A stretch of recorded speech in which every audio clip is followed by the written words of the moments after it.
వ్యక్తి బ్రతుకున్నట్టు లెక్క. లేదంటే గనక ఎస్సీ ఎస్టీ బీసీ మైనారిటీ విద్యార్థుల్ని విద్యకు ఎడ్యుకేషన్ కి దూరం చేసేటువంటి పార్టీ బీఆర్ఎస్ పార్టీ. నిజంగా వాళ్ళ ఎడ్యుకేషన్ మీద చిత్తశుద్ధి ఉంటే 5 ఏళ్ల నుంచి స్కాలర్షిప్ రిలీజ్ చేయలేదండి. ఒక్క విద్యార్థి స్కాలర్షిప్ ఇవ్వలేదు. 3,000 రూపాయల నిరుద్యోగ భృతి ఇస్తానరండి. ఎంత పెద్ద మోసం. ఎమ్మెల్యే జోగురామన్న, నీకు సిగ్గు శరము ఉంటే, నీకు ధైర్యం ఉంటే, నీ గుండెల దమ్ము ఉంటే నెలకు 3,000 రూపాయలు హామీ ఇచ్చినావు, సంవత్సరానికి 36,000 అంటే 4.5 సంవత్సరాలకి 1,50,000 రూపాయలు ప్రతి నిరుద్యోగ బిడ్డకు ఇచ్చిన తర్వాత నువ్వు ఓట్లాడగల జోగురామన్న. లేదంటే కనుక నీకు సిగ్గు శరము లేనట్టే ఎమ్మెల్యే జోగురామన్న. గుర్తుపెట్టుకో. మేము యువతి అందరి తరఫున, యువతి యువకుల తరఫున ప్రశ్నిస్తున్నాం. ఎమ్మెల్యే జోగురామన్న గాని ఈ టీఆర్ఎస్ ప్రభుత్వాన్ని గాని భయంకరమైనటువంటి హామీలు ఇచ్చి ప్రజలందరినీ మోసం చేసి, ప్రజలందరినీ బండకేసి కొట్టి, ప్రజల నోట్లే మన్ను కొట్టి ఈ ఎమ్మెల్యే జోగురామన్నాళ్ళు నాట్యం చేస్తున్నారు, సింహాసనం అధిష్ఠించారు. ఒక్కటి గుర్తుపెట్టుకోండి, గరీబోళ్ళ పొట్ట కొడితే తిరగబడతారు బిడ్డ. బిడ్డ జోగురామన్న, గరీబోళ్ళ నిరుద్యోగ యువతి యువకుల పొట్ట కొట్టినావు. నిన్ను ఈసారి నిరుద్యోగ యువతి యువకులే బండకేసి కొడతారు, నిన్ను బొంద రవి పాతి పెడతారు జోగురామన్న. గుర్తుపెట్టుకో. అలాగే సరూర్ నగర్, తర్వాత వరంగల్ యూత్ డిక్లరేషన్, రైతు డిక్లరేషన్, ఈ డిక్లరేషన్ వల్ల వీటితో తర్వాత కాంగ్రెస్ లో కూడా ఎప్పుడు లేనంత జోష్ ఒకటి కనిపిస్తోంది. స్వచ్ఛందంగా ముందుకొచ్చి పార్టీలు చేరుతున్నారు. అటు ఈ రెండింటి వల్ల అంటే మీకు ఎలా అనిపిస్తుంది? అంటే ముందు కాంగ్రెస్ యొక్క పరిస్థితి ఎలా ఉండదు? కాంగ్రెస్ పార్టీ భవిష్యత్ అద్భుతంగా ఉంటుందండి. మీరు ఇప్పుడు చూడండి, ఈ నిరుద్యోగ భృతి అనేది ఎంత ఉపయోగపడుతుంది అంటే, 4,000 నెలకు 4,000 రూపాయలు నిరుద్యోగ భృతి ఇవ్వడం వల్ల ఏమవుతుంది? ఒక డిగ్రీ చదివిన పిల్లనికి కానీ, ఒక ఇంజనీరింగ్ చదివిన పిల్లనికి కానీ, గ్రాడ్యుయేట్ కి నెలకు 4,000 ఇస్తే గనక ఆయన మరిన్ని సాఫ్ట్వేర్ కోర్సులు నేర్చుకునే అవకాశం ఉంటుంది. గవర్నమెంట్ జాబ్స్ కి ప్రిపేర్ కావడానికి ఈ రోజులల్లా తల్లి పుస్తల తాడుని తాకట్టు పెట్టి, తండ్రి చేనుని తాకట్టు పెట్టి పిల్లల్ని చదివిస్తున్నారు. ఒకవేళ నెలకు 4,000 భృతి కాంగ్రెస్ పార్టీ అధికారంలోకి వచ్చిన తర్వాత ఇస్తే సంవత్సరానికి 48,000తోని తల్లి పుస్తల తాడు తాకట్టు పెట్టాల్సిన పని లేదు, తండ్రి చేను తాకట్టు పెట్టాల్సిన పని లేదు. ఆ కొడుకే బీటెక్ చేసిన పిల్లోడే రేపు ఎంటెక్ చదువుకోవడానికి ఉపయోగపడుతుంది, డిగ్రీ చేసిన పిల్లోడే రేపు ఎంఎస్సి చేయడానికి ఉపయోగపడుతుంది, లేదంటే టీచర్ ట్రైనింగ్ కోర్సుకు వెళ్ళడానికి ఉపయోగపడుతుంది. ఎక్కువగా దీంతో ఈ నిరుద్యోగ భృతి వల్ల లబ్ధి పొందేది ఎస్సీ ఎస్టీ బీసీ మైనారిటీ సోదరులే. తప్పకుండా ఈ నిరుద్యోగ భృతిని అమలు చేసి తీరుతాం. అలాగే యూత్ డిక్లరేషన్ లో స్కిల్ డెవలప్మెంట్ గురించి పెట్టడం జరిగింది, నైపుణ్యం మీద శిక్షణ. ఇప్పుడు మనకి టీవీలు, ఇప్పుడు ఇంతకు ముందు టీవీలు ఉండేటివి కావండి, ఇప్పుడు ఒక్కొక్క ఇంట్లో బెడ్రూమ్ లో ఒక టీవీ, హాల్లో ఒక టీవీ, బాత్రూమ్ లో ఒక టీవీ ఉంది. అంటే ఒక ఇంట్లో 4 టీవీలు. టీవీ మెకానికల్ డిమాండ్ ఉంది, బైక్ మెకానికల్ డిమాండ్ ఉంది, కార్ మెకానికల్ డిమాండ్ ఉంది. వీళ్ళకి స్కిల్ డెవలప్మెంట్ ట్రైనింగ్ ఇచ్చే వాళ్ళు ఎవరండి? లేరు. కాంగ్రెస్ పార్టీ అధికారంలోకి వచ్చిన తర్వాత నేను ఆదిలాబాద్ ప్రజలకి విజ్ఞప్తి చేసేది ఏంటంటే, ఆదిలాబాద్ లో కాంగ్రెస్ గెలిచిన తర్వాత ఇక్కడ bike mechanic training, car mechanic training, TV mechanic training, ఉచితంగా ట్రైనింగ్ ఇప్పించే బాధ్యత నేను తీసుకుంటా. అలాగే అంటున్నారు, రోజంతా కూడా బీఆర్ఎస్ కాలైపోతుంది పట్టణంలో. ఎక్కడ చూసిన జోష్, అక్కడ కాంగ్రెస్ లో జోష్, తర్వాత చేరికలు విపరీతంగా జరుగుతున్నాయి. ఇక్కడ పట్టణంలో కావచ్చు, అటు గ్రామాల్లో కావచ్చు. ఎలాంటి ఉత్సాహం ఇస్తుంది చేరికలు? మొన్న మీరు చూశారు కదా, వార్డ్ నంబర్ 28, 29, 30 3 వార్డుల నుంచి జాయిన్ అయ్యే వల్ల 80% యూతే. మీరు చూసిండ్రు యూత్ ఎట్లా కసి మీద ఉన్నారు. ఎక్కడ జోగురామన్న దొరికితే అక్కడ ఆయన అహంకారాన్ని బొందబెట్టడానికి సిద్ధంగా ఉన్నారు. సో యూత్ పిల్లలు మొన్న బొక్కలగూడలో చేసినటువంటి జాయినింగ్ చూశారు. నిన్న సెంట్రల్ గార్డెన్ లో జాయినింగ్ దాన్ని చూసి జోగురామన్న కొడుకు జోగు మహేందర్, సగో మహేందర్ ఏం చేస్తున్నాడు? బంబేలు ఎత్తుతున్నాడు, మైనార్టీ సోదరులందరికీ ఫోన్లు చేస్తున్నాడు. తప్పైంది అని అంటూ, నువ్వు ఇన్ని రోజులు 15 ఏళ్ళు మీ నాయన అధికారంలో ఉన్నప్పుడు తప్పైంది గుర్తుకు రాలే? కంది శ్రీనివాసరెడ్డి పార్టీలకు వచ్చిన తర్వాతనే, చేరికలు పెరిగిన తర్వాత నీకు గుర్తొచ్చిందా తప్పైంది అనేది? నిన్న సెంట్రల్ గార్డెన్ లో 300కు పైగా మైనార్టీ సోదరులు జాయిన్ కావడం జరిగింది, దాదాపు 800కు పైగా అటెండ్ కావడం జరిగింది. సో దేశ భవిష్యత్తు కోసం మేము కూడా, నాకు 39 సంవత్సరాలు, ఒక్కటండి, కాంగ్రెస్ పార్టీలో మేము యూత్ ని ఇకట్టా చేస్తాం, యూత్ అందరినీ గ్యాదర్ చేస్తాం, ఒక శక్తిలాగా మారుస్తాం. ప్రతి ఒక్క యూత్ బిడ్డ, ప్రతి ఒక్క యువతి యువకుల్ని అగ్గి బరాటలాగా ఈ టీఆర్ఎస్ పార్టీ వ్యతిరేకంగా పోరాడతారు, బెబ్బులై పోరాడతారు. ఈ టీఆర్ఎస్ ప్రభుత్వాన్ని మొట్టమొదట గంపగుత్తగా బొందబెట్టేది యువతి యువకులే, యూత్ కాంగ్రెస్. గుర్తుపెట్టుకోండి మీరు. అలాగే మనతో పాటు యువజన నాయకులు శివరాథోడ్ గారు ఉన్నారు. చెప్పండి, ఈ 11వ తేదీ నాడు యువజన పోరాట సదస్సు యొక్క ముఖ్య ఉద్దేశం ఏంది? దానికోసం మీరు ఇక్కడ చేస్తున్నటువంటి ఏర్పాటు ఏంటి? ఇది యువకుల కోసం, ఇది ముఖ్య ఉద్దేశం ఏంటంటే, యువకుల కోసం కాంగ్రెస్ పార్టీ ఇన్ని రోజులు ఏం చేసింది? ఇంతకుముందు ప్రభుత్వం ఉన్నప్పుడు కూడా మేము చాలా చేసినాం. ఇప్పుడు యువకుల కోసం, నేను కూడా ఒక యువకుని కాబట్టి యువజన కాంగ్రెస్ యువ పోరాట యాత్ర, దానికి డిక్లరేషన్ యూత్ ఏం కావాలో వాళ్ళకి ఏం సమస్యలు ఉన్నాయని డిక్లరేషన్ ఇవ్వడానికి ఈ యువజన కాంగ్రెస్ ఆధ్వర్యంలో యువ పోరాట యాత్ర ఆదిలాబాద్ టౌన్లో మనకు ఇంటర్ అవడం జరుగుతుంది. 11 తారీఖు నాడు 5 గంటలకు సాయంత్రం మనం అందరం కలిసి యువకులు కానీ అందరు కానీ సీనియర్లు సిటిజన్లు ఇక్కడ ఉన్న జిల్లా నాయకులు పెద్దలు అది కాంగ్రెస్ పార్టీ ఏం చేయబోతుంది అనేది యువకులకి మనము ఒక ఇన్స్పైర్గా ఒక సందేశం ఇవ్వడానికి యువ పోరాటం యాత్ర వస్తుంది.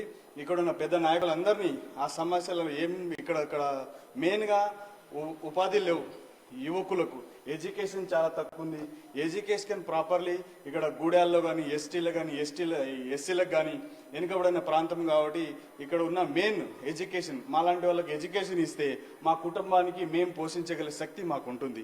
ఈరోజు మాకు ఎడ్యుకేషన్ లేనప్పుడు మేము ఏం చేయని స్థితిలో ఉన్నాం. ఎందుకంటే ఎవరో ఒకరు ఆధారపడాల్సిన బతుకులమై అట్లాంటి ఈరోజు ఇక్కడ ఇక కంది శ్రీనివాస్ అన్న అలాంటి వాళ్ళు వచ్చి చైతన్యం పరిచి ఆ ఉద్యోగాలు ఆ యువకులకు చాలా మంచి జరుగుతాయి కాంగ్రెస్ పార్టీలో. మేము ఎందుకంటే కాంగ్రెస్ పార్టీ ప్రతి బడుగు వర్గాలకు చెందిన పార్టీ. ఎందుకంటే ఈరోజు ఇక్కడ ఒక గూడాల్లో కానీ ఇక్కడ కొంతమంది రిజర్వేషన్ వచ్చి ఒక ఐఏఎస్ ఒక ఐపీఎస్ అందరు వచ్చిందంటే ఆ కాంగ్రెస్ పార్టీ పుణ్యమే. ఇక్కడ ఉన్న జనాలు కూడా, ఇక్కడ ఉన్న నాయకులు కూడా, ఇక్కడ ఉన్న ప్రతి పార్టీలో కాంగ్రెస్ పార్టీ నేర్పించి లీడర్లు చేసిన పార్టీ కాంగ్రెస్ పార్టీ. ఇప్పుడు రీజనల్ పార్టీ బీఆర్ఎస్ పార్టీ ఉంది. ఆ సాక్షాత్తు యూత్ కాంగ్రెస్ వచ్చిన కేసీఆర్ కూడా యూత్ కాంగ్రెస్ నుంచి వచ్చిండు, చంద్రబాబు నాయుడు కూడా యూత్ కాంగ్రెస్ నుంచి వచ్చిండు. ఎందుకంటే కాంగ్రెస్ పార్టీ ఈ దేశానికి స్వతంత్రం తెచ్చిన పార్టీ. ఏదో నిన్న కాక మొన్న ఒక తాగి మైకంలో ఏం మాట్లాడతాడో తెలియదు కేసీఆర్. ఆయనకు ఒక మాయా మాటలు నమ్మి జనాలు ఏదో తెలంగాణ సెంటిమెంట్లో అధికారాలు ఇచ్చారు. ఆ అధికారం ఇచ్చిన దానికి ఆయన బయటికి రారు, చనిపోతే బయటికి రారు, యువకులు నష్టపోతే బయటికి రారు. ఇవాళ రేపు పెళ్లిళ్ళు కాక యువకులకు జాబులు రాక పెళ్లిళ్ళు అయితే సూసైడ్ చేసుకుంటున్నారు, డిప్రెషన్లు వెళ్తున్నారు. ఎందుకంటే నాలాంటి యువకుడు ఏం కోరుకుంటాడు, నాకు ఉద్యోగాలు కావాలా, నాకు గవర్నమెంట్ ఉద్యోగం అవసరం లేదు, ఇక్కడ ఇండస్ట్రీస్ కావాలా, నేను బతకగలుగుతున్నా, మా తల్లిదండ్రులు నేను చూసుకునే శక్తి నాకు ఉంది. కానీ నాకు ఎవరు జాబ్ ఇయ్యరే, కాంగ్రెస్ పార్టీ జాబ్ ఇస్తుంది. కాంగ్రెస్ పార్టీ డిఎస్సి చేసి 2013లో కానీ 12లో కానీ లాస్ట్ వరకు కూడా డిఎస్సి మనం కాంగ్రెస్ పార్టీ చేసిందన్న. ఇప్పుడు వరకు టిఆర్ఎస్ గవర్నమెంట్ డిఎస్సి వేసిందా? ఇప్పుడు వరకు 9 ఏళ్ళు తాగి అనుకున్నా కేసీఆర్. అంటే వాళ్ళకి జనాలు కనిపించట్లేదా? ఏదో ఎలక్షన్ వస్తుందని చెప్పి ఏదో ఒకటి నేను అది ఇస్తున్నాను రైతు బంధు, దళిత బంధు అని అందరినీ మీకు కావాల్సింది మాకు డబ్బులు కాదండి, మాకు ఉద్యోగాలు కావాలా, మేము చేసుకునే శక్తి మాకు ఉంది కదా, మాకు డబ్బులు తీసుకునే శక్తి మీకు ఎన్ని రోజులు ఇస్తారు మీరు? మాకు జాబ్ ఇస్తే మా తల్లిదండ్రులు హ్యాపీగా బతుకుతారు, చేసుకునే శక్తి నాకు ఉంది. ఒక యువకుడిని నాకు పనిది కలిపియాలి. కానీ ఇప్పుడు 11వ తేదీన జరిగే కార్యక్రమానికి ప్రధానంగా ఎలాంటి నాయకులు రాబోతున్నారు? రాష్ట్ర నాయకులు వస్తారు. ఎందుకంటే మెయిన్ యువజన కాంగ్రెస్ నాయకులు ఏఐసి నుంచి కూడా వస్తారు, ఇక్కడ రాష్ట్ర నాయకులు వస్తారు, ఇక్కడ జిల్లా నాయకులు కూడా దీని పెద్ద ఎత్తున అందరు కలిసి స్వాగతం పలికి మన యువకులకి మంచి అవకాశం, ఈ మంచి అవకాశాన్ని సద్వినియోగం చేసుకోవాల్సిందిగా యువజన కాంగ్రెస్ తరఫున మీ అందరికీ నేను కోరుకుంటున్నాను. అలాగే చివరి ప్రశ్న, కాంగ్రెస్ ని అధికారంలోకి తీసుకురావడానికి మీ యువత పాత్ర ఎలా ఉండబోతోంది? మా యువకుల ద్వారానే కాంగ్రెస్ పార్టీ అధికారంలో వస్తుంది.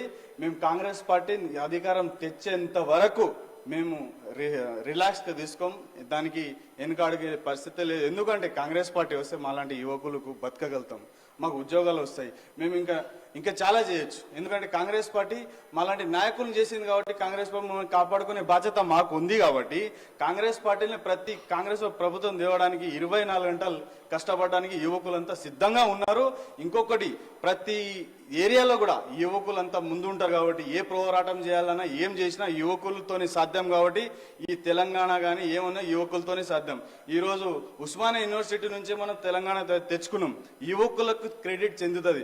ఈ దొంగ కేసీఆర్ మాయమాటలు చెప్పి ఏదో సెంటిమెంట్ ఎమోషన్, కానీ మనకు లొంగుతాం కదా, మనకు ఎమోషనల్ అని ప్రేమలు ఎక్కువ తెలంగాణ ప్రజలకు, ఏదో మాయమాటలు చెప్పి తెచ్చిండు.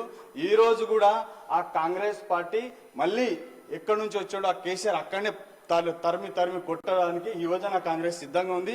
కాంగ్రెస్ పార్టీ నాయకులు కానీ కాంగ్రెస్ పార్టీ జెండాను పట్టుకుంటే కనిపిస్తే భయపడే రోజులు ఇప్పుడు వచ్చేసినాయి. ఇప్పుడు ఎందుకు కేసీఆర్ భయపడుతుండు? కాంగ్రెస్ పార్టీ జెండా కనిపిస్తే చాలు భయపడుతుండు. కాంగ్రెస్ పార్టీ జెండా ఎక్కడ పోయినా ఆఫీసర్లు కానీ ఏమున్నా పనులు అవుతాయి. ఇప్పుడు పింక్ పార్టీ రోజులు పోయినాయి. ఇక్కడ ఏం చేయలేక వేరే రాష్ట్రాల్లో పోయి నేను చేస్తా అంటాడు. ఫస్ట్ ఇది చేయరా నాయన, తర్వాత వేరే రాష్ట్రాల్లో చేయి. యువకులు మేము ఉన్నాం కదా, మాకు ఉద్యోగాలు ఇవ్వండి. వేరే రాజుల్లో నేను అది డబ్బులు ఇస్తా, అది ఇస్తాను కదా, ఫస్ట్ ఇది చూసుకో. ఇది అందుకని ఇక్కడ ఏం లేదు, ఏదో అక్కడ మాయబడ్డలు చెప్పి ఏదో చేద్దాం అనుకుంటాడు. అది మూడు నమ్మకాలు. కేసీఆర్ తరిమి కొట్టే రోజులు వస్తున్నాయి. ఫామ్ హౌస్ కి పరిమితం చేస్తూ ఈ రోజు రేవంత్ రెడ్డి అన్న నాయకత్వంలో కాంగ్రెస్ పార్టీ చాలా బలపతంగా ఉంది. మాలాంటి యువకులకు చాలా జోష్ ఉంది. ఇంకో జస్ట్ 2-3 నెలల్లో కాంగ్రెస్ పార్టీ ప్రభుత్వం ఏర్పాటు చేస్తుంది. దానికి మనం అందరం యువకులుగా మేము చాలా ఆశతో ఉన్నాం. దానికోసం దేనికైనా సిద్ధంగా ఉన్నాం. కైజర్ గారు. శరణ్. అలాగే మనతో పాటు చరణ్, జిల్లా యూత్ కాంగ్రెస్ అధ్యక్షుడు. చరణ్, చెప్పండి, ఇప్పుడు 11వ తేదీన సభను విజయవంతం చేయడానికి మీ జిల్లా యూత్ కాంగ్రెస్ తరఫున మీరు ఎలాంటి ప్రణాళికలు తెచ్చిపోతున్నారు? మనం స్పెషల్గా ప్రణాళికలు చేసే అవసరం లేదు. ఎందుకంటే ఈ యొక్క రెండు ప్రభుత్వాలు, ఇటు టీఆర్ఎస్ కానీ ఇటు బీజేపీ, రెండు ప్రభుత్వాల మీద ముఖ్యంగా నిరుద్యోగ యువత కానీ విద్యార్థులు కానీ చాలా తీవ్రంగా కోపం మీద ఉన్నారు. ఎందుకంటే 9 సంవత్సరాల నుంచి వాళ్ళు అనుభవిస్తున్నారు. ఏదో తెలంగాణ, ముఖ్యంగా తెలంగాణ వచ్చిందే ఉద్యోగాల మీద, ఉద్యోగాలు వస్తాయనే ఆశతోనే ఎందరో మంది మన ఈ విద్యార్థులు ప్రాణత్యాగం చేసి ఈరోజు తెలంగాణ తెచ్చుకొని సోనియా గాంధీ గారు తెలంగాణ ఇస్తే 9 సంవత్సరాలు అవుతున్నా కనీసం నోటిఫికేషన్లు వేయకుండా వారిని నిజంగా వాళ్ళ ఉసురు పోసుకుంటున్నారు ఈ కేసీఆర్. ఈ అన్నీ చూస్తున్నారు యువత విద్యార్థులు. ఎందుకంటే నేను రోజు ఆదిలాబాద్లో తిరుగుతా కాబట్టి అందరితో యువతతోని మమకేనం అవుతాం కాబట్టి వాళ్ళంతా అగ్ర ఆవేశాలతో ఉన్నారు. చాలా ఒక సైలెంట్ విప్లవం జరుగుతుంది. వీళ్ళందరూ కూడా ఒక రోజు ఓటుతో సమాధానం చెప్పే రోజు మాత్రం తొందరగా వస్తుంది. ఈ రోజు మాకు చాలా నమ్మకం ఉంది. ప్రత్యేక ఏర్పాట్లు ఏం అవసరం లేదు. ఆదిలాబాద్లో ఉన్న నిరుద్యోగ యువత కానీ విద్యార్థులు కానీ అందరూ కూడా పెద్ద ఎత్తున ఈ యొక్క కార్యక్రమంలో వస్తారు.